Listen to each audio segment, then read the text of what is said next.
We are halfway through 2026 and there have been some amazing shoe releases already and some real stinkers too. I've spent around £4,500 on shoes this year, covering pretty much 3,000 Ks in them so far. So thank you to everyone who watches, shares our videos, liking the videos, commenting on them here and on the second channel for allowing all this to happen. Thank you so much. So here are the ones I've been using the most in every category. The shoes I've carried on using after the review has been made, the ones that have surprised me the most, plus my absolute favourite shoe of the year so far. All these shoes have been released in 2026. That's the criteria for getting into this video. We're also going to go through my biggest disappointments of the year so far, plus as a special bonus, the shoes I'm most looking forward to in the second half of the year. And of course, let me know what have been your favourites down in the comments and we can all chat amazing running shoes, or maybe you've had some real stinkers too, then let's hear about those down below. Right, let's start out with the best daily shoes of 2026. Let's get into that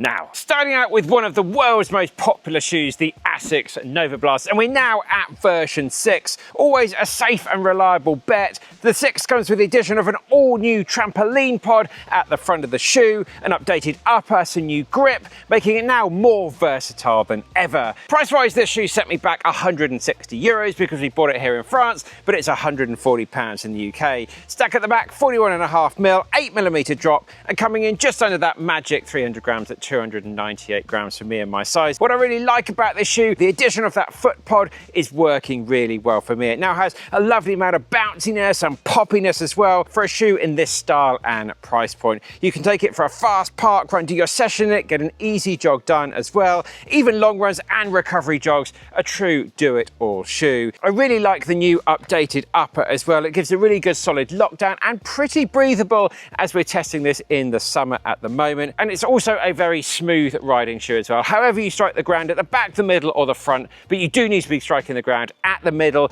or at the front of the shoe to get the full benefit of that trampoline pod. Moving on to some dislikes, it just doesn't feel to me like a very good quality, well-made shoe. Some glue marks and some loose threads. Just feels a little bit on the cheap side, a bit odd for Asics there. Maybe I just got a bit of a duff pair. The big problem with the 5 was all about the durability of the foam. It just lost a lot of its life around 200 miles. So we're going to have to see what the 6 is going to be like over the course of the long term. With the addition of that pod at the front, that foam, that FF Turbo Squared foam is much more durable. So hopefully the responsiveness and the poppiness of the shoe should last a little bit longer. But overall, a very easy to recommend, very versatile daily shoe. No doubt I'll be continuing to recommend this for the foreseeable future. Next up on the list is the all-conquering Adidas Evo SL. But today we're talking about the EXO edition. This plateless speed shoe, it works so well to get your daily miles done, especially when you want to pick up the pace a little bit. One of the 4 Evo SL variations, this one is my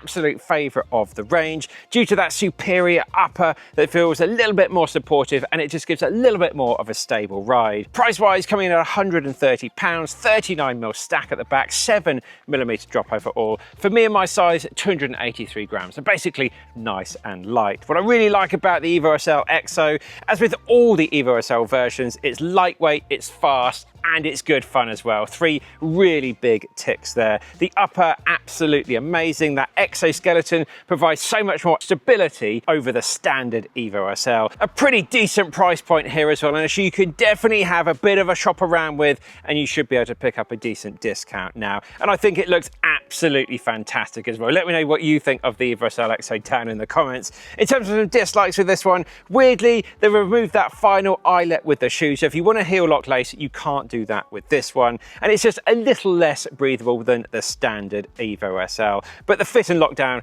more than makes up for that. But overall, a fantastic daily shoe, really good for those daily miles. You can definitely do a race in this one as well. I'd say up to a half marathon distance. And finally in this section we have the Saucony Azura, which again, like that Evo SL, is a plateless high performance daily shoe, meaning it can handle those daily miles but can also do those faster runs pretty well as well. Price-wise, this shoe sent me back £140, 40mm stack at the back, 8mm drop overall. For me, crucially, coming in under 300 grams in my size at 296 grams. What I really like about this shoe, it's just got that fun and engaging ride. Really nice rocker with this one as well. It just helps tip you forward a little bit, really nice and smooth through the foot strike, very stable for a 40mm stack shoe as well. The midsole is not too soft. I think when you look at this shoe, people think it's going to be a really soft and squishy shoe. It's not, but it's definitely not too firm. It just gets that nice sweet spot in the middle. Also, a very versatile shoe, can handle those long runs and those easy runs, recovery jogs, easy miles, and some little races as well at a pinch. So it's really one of the best shoes you can find that really can do it all. Then moving on to have a chat about a couple of little dislikes. It's definitely a little bit on the bulky side, but it is nice and lightweight. It's just a big volume shoe. And also the tongue did keep sliding down for me. It doesn't have a notch to put the laces through there. Maybe they'll update that with version 2. But overall, an excellent, good value for money shoe from Saucony, one of my favorites in their range at the moment. Moving on to have a chat about some faster options. We've got two here that I think have really delivered this year, both at very opposing ends of the price spectrum. Let's start out with a cheaper one, the Decathlon Kipstorm Tempo. This is your max stack non-plated shoe. Very similar options out there, something like the Asics Novablast. Price-wise, this shoe sent me back £120, 45mm stack at the back of the shoe, 8mm drop overall, really quite lightweight here, 264 grams. What I really like about this one, it's snappy and it's really quite fast. Really nice rocker at the front of the shoe as well. Very, very stable for such a high stack shoe and very lightweight for its size. 264 grams for me and my size is really quite good for this type of shoe.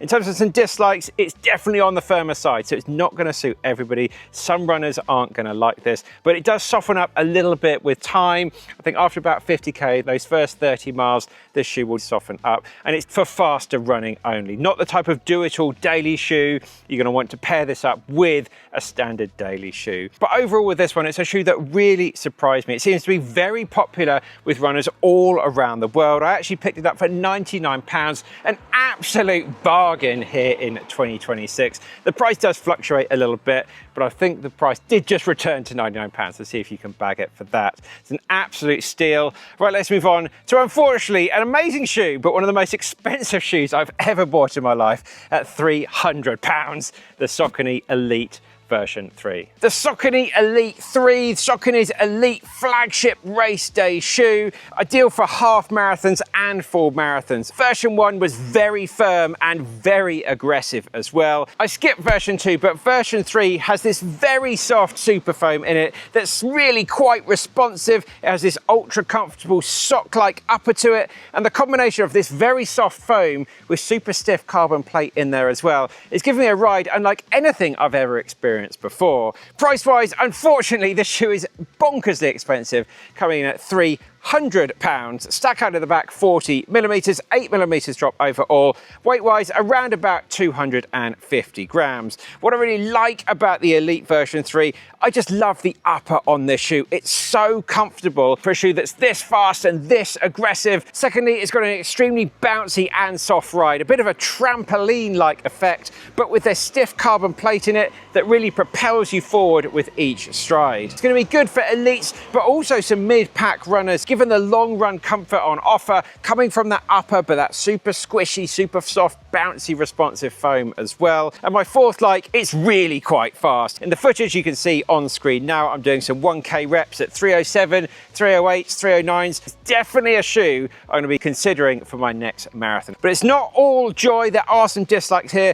The price is absolutely insane, of course. The most expensive race shoe currently, apart from that Adidas super hard to get shoe. Probably not going to be the most ideal shoe for 5Ks and 10Ks. This is more of a half marathon and marathon shoe. It's also a little bit tricky to walk in, if that matters, given just how soft the midsole is. But overall, an absolutely wild, crazy, very fun super shoe, much faster than I expected in all the testing that I've been doing. You'll be bouncing along in this shoe with a big smile on your face all the way to the finish. Yes, the price is a little bit insane. I'm looking forward to more super shoes coming out in the second half of the year. There really haven't been that many in the first half of the year. We'll have a chat about those a little bit later on. Next up, let's chat about long run shoes. These are all shoes with a little bit extra cushioning underfoot to soak up the impact from those longer efforts. And also, most importantly, going to be very comfortable over the course of that long run. We've got three amazing shoes to look at here, starting out with the Asics Superblast version 3. It launched back in March this year. It was a lot softer than the outgoing version 2, which caused a lot of people to get understandably quite upset when these shoe companies massively changed shoes. But I've really grown to love this shoe over time, and I think it's the shoe I've done my most miles in this year so far. The shoe set me back £200. Well, it didn't. It cost me 200 and something euros because I bought it in Spain at the start of the year. Massive stack with this one, 46.5 mil, 8mm drop overall, but really quite light here, 276 grams. What I really like about the Superblast version 3, supremely comfortable shoe. I think it's the most comfortable shoe I've ever worn. Very good quality materials. Yes, it's a premium price here, but you're getting a really premium product in return. Insanely light for the amount of cushioning, and it's a shoe that really just loves to go for a long run. My legs feel so much better using this shoe than version 2. It's just a little bit softer. It's just looking after my legs a little bit better. Doesn't quite have that turn of speed, doesn't quite have that poppiness that version 2 had, but over the course of a whole long run, if you're just sticking easy, it's a really good shoe. In terms of dislikes with this one, the durability was just a little bit poor, unfortunately. The outsole just wore down a lot quicker than what I've liked. Yes, it's a little bit more unstable than version 2 due to that soft foam, and yeah, £200, it's a lot of money. What is essentially a glorified daily shoe, really. But overall, it's still the king of the long run at the moment for me. So comfortable. I've already got through pretty much my second pair. I've got another one in the cupboard ready to go. So the big drawback with the Superblast 3 was that durability. It's left a lot of people quite cross about that. But if durability is the thing you're looking for, then have a look at Mount to Coast. This is a shoe that will last a very long time. So we had the C1 in earlier this year. This is their long distance max cushion shoe designed to be extremely comfortable. That's what the C in the C1 stands for. A really good shoe for some road ultras, things like Badwater or things like Comrades, or just anybody training for a road marathon at the moment. Price-wise, this shoe set me back £170, 42mm stack at the back, 6mm drop overall, and pretty good with the weight here, 302 grams. What I really like about this one, that rock steady stability, really wide outsole, large surface area with the bottom of the shoe. It's got that secondary layer of EVA foam just to help that shoe feel really nice and secure, unlike most other max stack shoes out there, which can definitely be a little bit on the wobbly side. Second like, extremely comfortable as expected. It's in the name, but it really does deliver with that great padding all around. The lacing system, very unique. This is a Mount to Coast thing, but it really works quite well. You can dial the pressure in different parts of the shoe just because your feet might swell over the course of the long run. Really good for wider feet as well, and also for heavier runners. You're really going to like this shoe. My third like, really great for long runs when the pace doesn't matter. It's definitely not going to be the fastest shoe out there. If you want a nice comfortable shoe to rack up those miles, this is the type of shoe that can just go and go and go all day long. That dual foam setup just offers really good support. The rocker makes it feel really quite smooth as well. You just can put it on, forget about it, and you can really see why ultra runners love this shoe. In terms of some dislikes, it might be a little bit too firm for some people, but it definitely does soften up. I did get some bunching in the upper. My feet are quite narrow, but wider footed runners are going to be all good here. You're really going to like this type of shoe. And again, it's just not the most versatile option. If you want a shoe for marathon training where you can get some really faster paced blocks in, then have a look at the Superblast or the next shoe we've got coming up instead. But for easy miles in comfort, it's one of the best shoes you can buy at the moment. Next up, we've got a bit of a wild card here, a shoe that I've worn so much, and that is the Dynafish Xiaonian. Dynafish are a relatively small up and coming brand, but unfortunately they only go up to a 9.5 UK on AliExpress, the main way to get this shoe here in the UK. But recently they launched a dedicated Bigfoot store, and I got straight in there and ordered a pair. A week went by and I sent them a message saying, are you going to post this to me? And I didn't hear anything back, and then I just got a refund for the shoe. I guess they ran out of stock, but I never got any contact with them. Then I was chatting to a friend of mine, Andy Fodrunner, which some of you may well know because he has a pretty big channel here on YouTube as well. So go and subscribe to Andy. And he said he had got a pair from them, but they sent him the wrong size, which was my perfect size. So I bought them off him, he mailed them over to me, and now I've logged 250 miles in this pair. They tend to cost around £118. Some of the smaller sizes are definitely a little bit cheaper on AliExpress. Stack height at the back of the shoe, 41mm, 7mm drop overall. Weight-wise, coming in for me at 251 grams. Incredibly light for this type of shoe. Now, what I like about the Dynafish, the foam is absolutely superb. It's really responsive and it feels great at whatever pace you're running at. I'm training for a big marathon right now, and this shoe can do my speed work, it can do some long runs, it can do recovery jogs, or just rack up those easy miles day by day. Very highly durable shoe as well.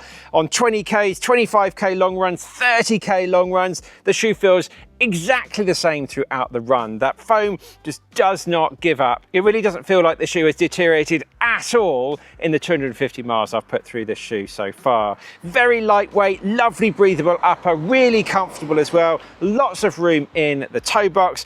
Of course, I think the price is insanely good. If this had a Nike tick on it, the world would be going absolutely crazy. It'd be selling like hotcakes. Finally, the stability, really quite good as well for a shoe up at the 40mm stack height. In terms of dislikes though, it's not all perfect. The laces are quite thin and they do keep coming undone with me. I need to replace these ones. When I triple knot them, they're okay. Also pretty hard to get hold of, as I said with my little story earlier on. But if you do have a foot size up to that UK 9.5, then I'd recommend just getting this on AliExpress. I've never had any problems buying things on AliExpress. Let me know if you have down in the comments and help out the community. But overall, easy, one of the very best shoes I've run in. I'd probably put this in my top 10 all time. It is that good. The best way to think about it, something like a Novablast, but without the insane price, or a more stable, more responsive and faster Adidas Evo SL for a price cheaper than an Adidas Evo SL. The full review and the comparisons will be coming soon to the second channel, so go and get subscribed over there. Next up, let's have a chat about some recovery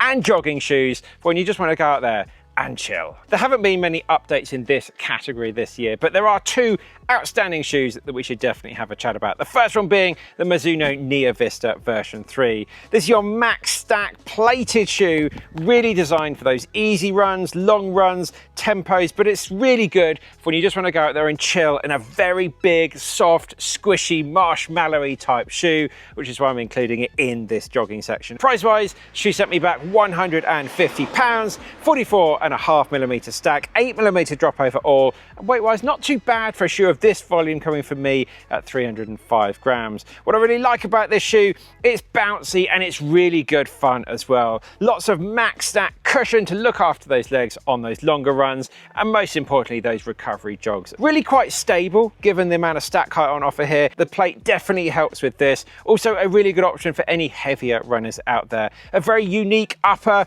the booty construction just hugs the foot really quite nicely, and surprisingly good breathability on offer. In terms of dislikes, it is a little bit chunky, it's a little bit bulky, not the most nimble and nippy shoe. The lacing system did cause me a little bit of irritation, so you just want to make sure how you're tying up the laces. But overall, a very fun, bouncy shoe, a shoe that can handle all sorts of different types of runs pretty well. But I think this shoe excels at those easy and recovery jogs. The plate in there is not for speed. It's not about going fast in the shoe. It's just there to help improve that stability. Next up, we've got another belter from the French giant Decathlon, which is the Kiprun Kipride Max. A shoe we got in fairly recently for our bumper Decathlon Kiprun video, and it really stood out as one of the big stars of the lineup. Sent me back £120, 42mm stack with this one, 6mm drop overall, a little bit on the heavy side, 332 grams for me and my size. What I really liked about this one, it was an extremely comfortable shoe, the most comfy in the whole Decathlon Kiprun range. A great walking shoe as well as a running shoe as well. The softest foam that they offer really helps soak up the impact, perfect for those longer runs, those easy miles, those recovery runs, just when you want to go out with a little bit more foam underneath you. Really good value as well with this one versus the competitors in the sector, things like the Gel Nimbus, the Vomero Plus, and the New Balance More. This is a significant chunk under those ones, especially that Asics shoe. In terms of dislikes with this one, it's going to struggle at those faster paces. It's not really the focus of this shoe at all. It's also, unfortunately, only available to get at Decathlon or Running Warehouse if you are in America. Not available at the other big online retailers. so a little bit harder to get hold of than average, but overall a surprisingly great shoe, one of the best max stack shoes out there at the moment, and a pretty competitive price point as well, and we really like to see that here in 2026. And now we're talking about big value shoes. We've got two more coming up in our value section, so let's start out with the Li-Ning Feidian 6 Challenger. The up-tempo speed shoe, good for workouts and also getting your races done as well. Carbon fiber plate in there, but really quite user-friendly. I got this in earlier on this year when we were testing out a bunch of different Chinese shoes, but this shoe for me stood out. It really surprised me. Price-wise, I paid £91 for this shoe, but the price does fluctuate a lot depending on when you're looking at it on AliExpress. That's just what you have to go through when you order these shoes. 37mm stack coat at the back, 8mm drop over all, 264 grams. What I really liked about this shoe, just such a comfortable shoe, especially for a carbon plated shoe. Not too aggressive. It's going to suit so many different types of runners. However you're striking the ground, the back, the middle or the front, the shoe is just going to ride through that foot strike really quite nicely. Given the price you're going to end up paying for the shoe, it's supremely fast. The value versus the speed you can get out of it is really quite amazing. It's fast, it's stable, and the durability has been all good here as well. The foam was lasting really well. It's got just the same amount of poppiness in it now as when I first started testing it. Just stayed poppy and responsive throughout all of its use, and really obviously insane value on offer here if you can get it for that good price. At no point did I feel I was buying a particularly cheap shoe. I paid my 90 odd pounds and got a fantastic value shoe for that. In terms of dislikes, obviously not the easiest shoe to get hold of. You've got to purchase it via AliExpress or Taobao. You can check out our special Chinese shoe video on the best ways to go about buying that, and obviously price fluctuations with this one is a bit of an issue, but overall an absolute gem of a shoe. If you're looking to try a carbon plated running shoe for the first time, I'd really recommend starting your search here. Next up we have the Puma Deviate Pure, Puma's plateless speed shoe, very similar to something like the Adidas Evo SL. A daily shoe that has more of a speed focus, great for those tempo runs, interval sessions, and it can also eat up those daily miles as well. Sent me back £130, 38mm stack, 8mm drop over all, really nice and lightweight as well, 263 grams. What I really liked about this shoe, it's light, it's fast, it's fun. Didn't we say that about the Evo SL? This shoe definitely ticks those boxes. The nitro foam, 100% Puma foam here, is absolutely fantastic. Amazing grip and stability as well. Really makes it feel quite nippy. We're in those corners. Really versatile shoe. Handles all sorts of different paces and distances with ease. And finally, really good price point. That's why it's in the value section. In terms of some negatives, slightly narrow fitting with this. Wider footed runners are probably going to be best avoiding this one. The tongue did slide down a little bit in my testing as well, but I did fix it after just slightly relocating those laces. But overall, really good fun, lightweight, versatile and fast as well. Very easy to recommend the shoe at this price point. Moving on, have a chat about the worst shoes I've tested in 2026. Starting out with the Nike Pegasus 42, a very dull and uninspiring update they launched this year. Pretty heavy, quite a hard foam as well, plus the price hike, unfortunately, makes it a very tough shoe to recommend. Well, a very tough running shoe to recommend. It's a pretty cool looking shoe. You can wear it casually, walking around, comfortable for a long amount of time, but walking around only. This shoe went casual very quickly for me, so I think one to avoid. Next up was the New Balance Ellipse. Crikey, this shoe was boring. I was really looking forward to this one. A really exciting concept, essentially a more affordable version of the 1080, and don't we all need that right now?